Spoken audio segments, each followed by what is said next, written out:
Okay, I want to start us off with a question. And fair warning, it's one of those that it might keep you up at night. Mm. So just, stay with me on this. Imagine you walk into a room, it's completely soundproof, light-proof, totally isolated. You lock this heavy steel door, you cut the Wi-Fi, turn off your phone. You are in absolute, total darkness and silence. Now, in that moment, do you still exist? Well, most people would have an instant answer for that. They'd say, of Yeah. course I exist. I'm here. I'm the one thinking about how dark it is. Right. It's the classic, Cartesian, I think, therefore I am. You're the solid unit of you. But what if that whole foundation is just wrong? Exactly. What if the second you severed your last connection to another person, no text, no voice, no one even thinking about you, you didn't just get lonely, what if you literally dissolved? What if you aren't a person who has relationships, but you are the relationships themselves? That is the terrifying scenario B we are looking at today. But we're also looking at the opposite extreme, which is, I think, just as mind-bending. What if you exist too much? What if your consciousness wasn't this continuous stream of the now, but a huge editable library of the nan? A library you could just rewrite and polish and optimize until you were perfectly happy, Mm. but totally detached from what's real. It's the ultimate choice, isn't it? Truth versus happiness, independence versus interdependence. And that's what we're doing today. A deep dive into two absolutely radical reimaginings of human consciousness, from the texts, the memory weavers, and the between beings. And I want to be clear right from the start, this isn't just, some sci-fi thought experiment. We are looking at two very distinct, very possible evolutionary paths for humanity, One that masters time through memory. and one that masters space through connection. And both of them suggest that this idea of the self, this stable individual you feel like you are right now, is maybe just a temporary glitch in evolution. A glitch we might be better off fixing. It's a heavy one, Yeah. so a lot to unpack. Let's start with that first path then, mastering time. This comes from the memory weavers. And this whole thing kicks off with a woman named Dr. Asha Kamani. Her story is, well, it's a lot. It is. Asha is unique, and that is, putting it very lightly, the text says she was born with a quantum temporal anomaly. Which is just a really fancy way of saying she lives her life backwards. Sort of. It's not physical, not like she ages in reverse. It's neurological. Her brain processes effects before causes. Okay, wait, so if we were at a cafe... She would taste the coffee first, then feel the warmth of the cup, and only then would she see the barista pour it. I cannot even wrap my head around that. That sounds incredibly disorienting. It was torture for her. I mean, imagine a conversation where you hear goodbye before you hear hello. Or laughing at a punchline before the joke is even told. Yeah. The sheer mental effort of constantly translating reality just to function drove her into this profound isolation. She was just exhausted all the time. But that isolation is actually what leads to the breakthrough, right? It is. Because she's forced to analyze how her brain works, she realizes something fundamental. She realizes that while physical time has an arrow, it only moves forward. Memory does not. Memory is nonlinear. Exactly. You can remember your 5th birthday just as easily as you remember breakfast this morning. It's all just data access. So because of her condition, she realizes she can access the future just as easily as the past, because to her brain, it's all just memory. Correct. And this is what leads her to the Memory Weavers, a research collective. Yeah. And they ask this radical question. Why are we limiting consciousness to this tiny sliver of time we call the present? To the now. Right. Why not restructure the brain to live in the entire autobiography instead? So Asha volunteers. She undergoes this massive experiment to shift her consciousness from what they call present moment awareness to memory-based architecture. And when she transitions, she becomes what the text calls a remembered. Her perspective changes. She stops flowing down the river of time and starts sort of hovering above it. She sees her birth and death as 2 points on a map. She can see them both at once. There's that one scene in the text with Dr. Okongo that really illustrates this and gave me chills. Oh, yeah. She's having a conversation with him, but she's answering his questions before he even finishes asking them. And it's not psychic. She explains it to him as the future past. To her, the conversation's already happened. She remembers his confusion, she remembers her explanation, so she just skips ahead. Which, of course, brings up free will immediately. If she remembers the future, is she just an actor in a play? She argues she still has it, but it's timeless. No. She made the choices, but from her perspective, they're already part of the map. It's a fascinating idea, but honestly, the time travel part is just the setup. Right. The real meat of the memory weavers isn't about seeing the timeline, it's about touching it. Yes. This is where Dr. Marcus Kim comes in. And this, I think, is where you might start to get a little uncomfortable. Because Marcus realizes something. If consciousness is just memory, and memory is just data. Data can be edited. This is the pivot.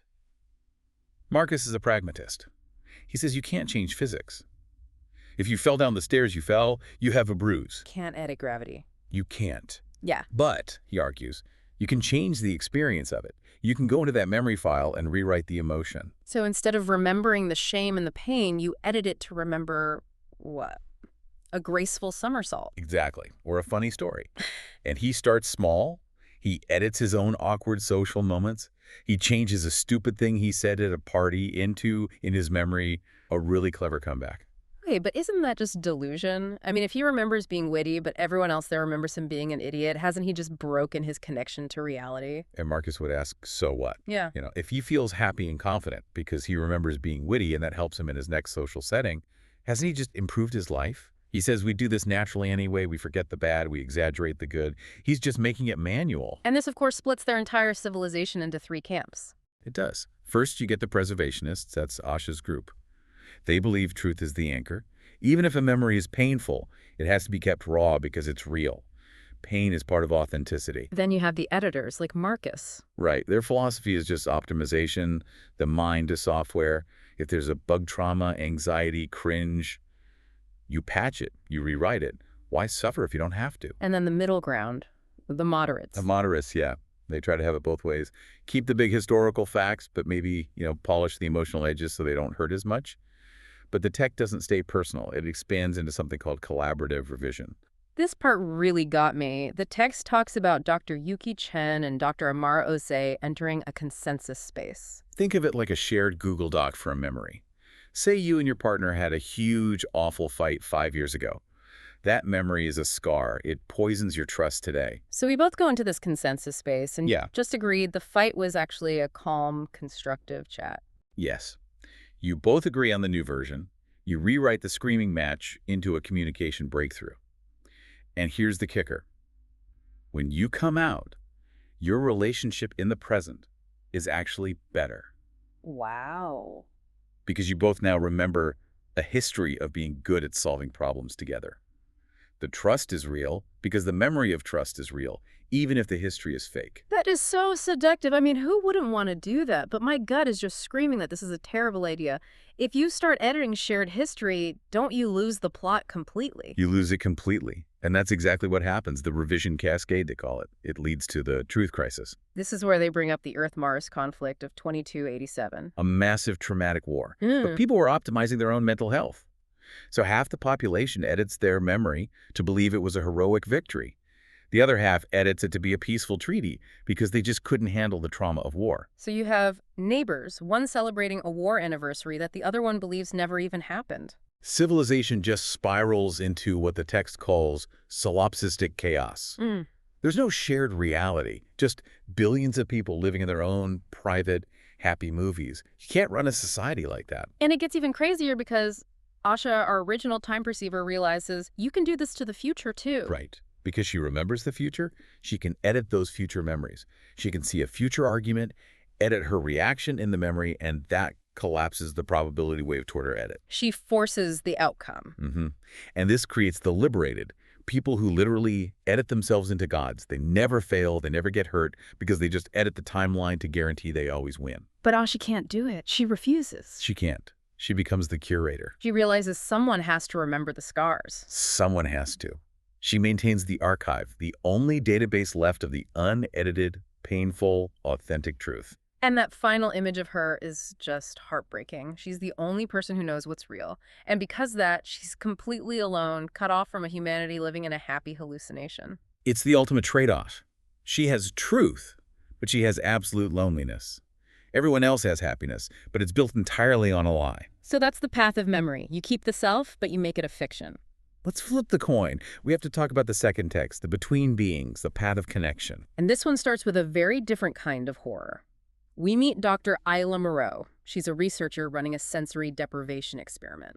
The classic flotation tank setup. Total darkness, silence. Usually the goal is to explore your inner self, right? Find out who you are when the world goes away.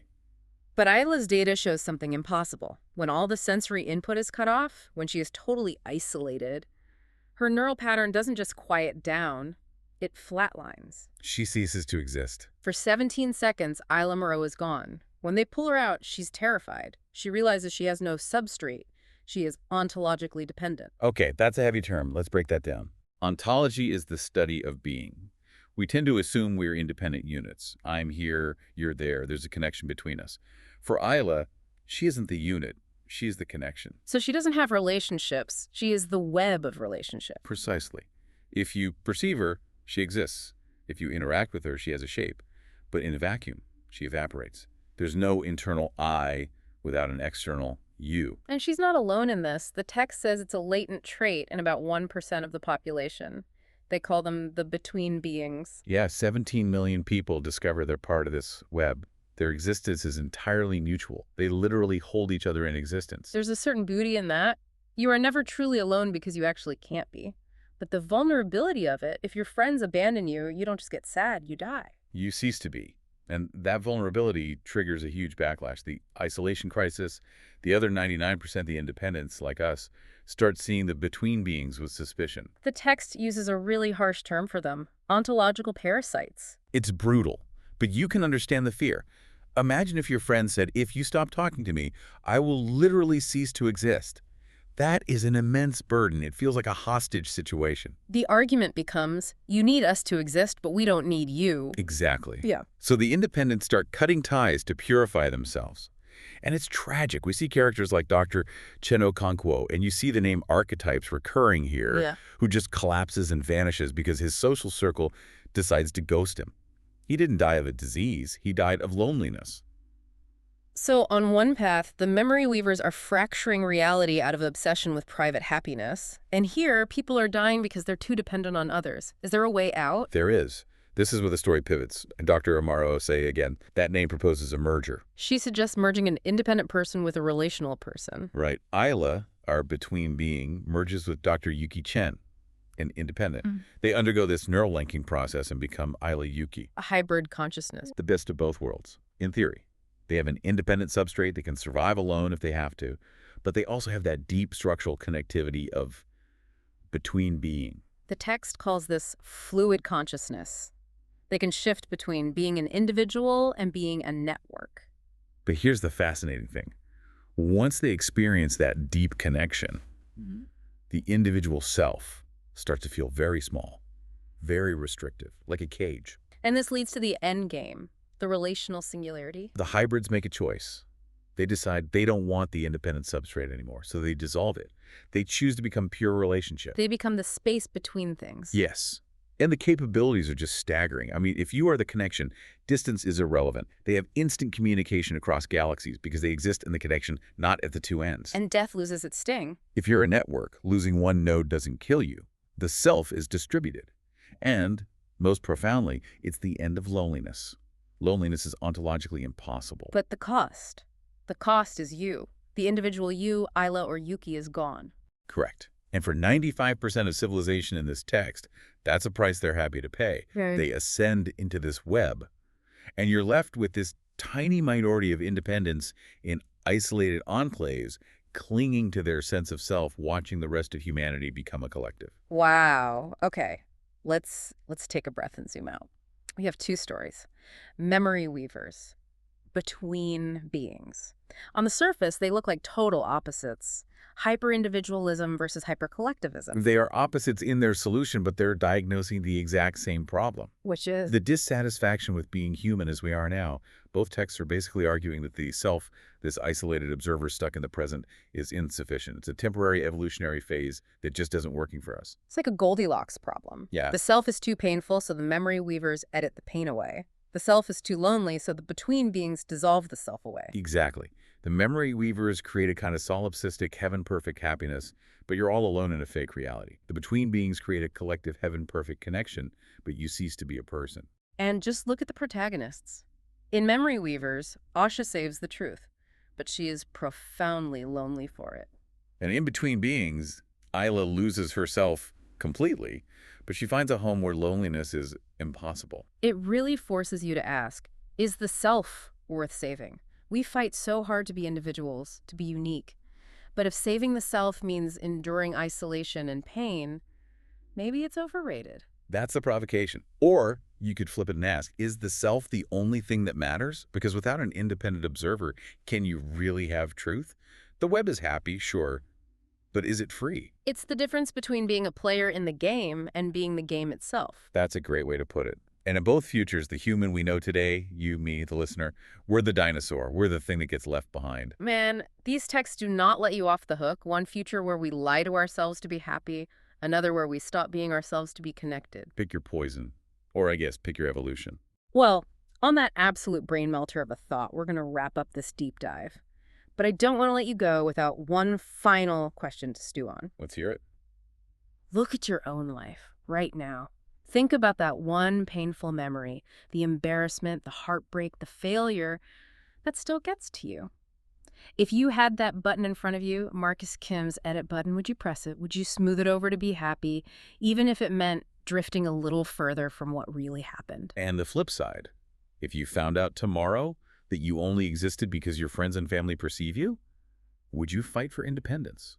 Or would you just let go and surrender to the network? Until the next deep dive, keep your memories real or don't.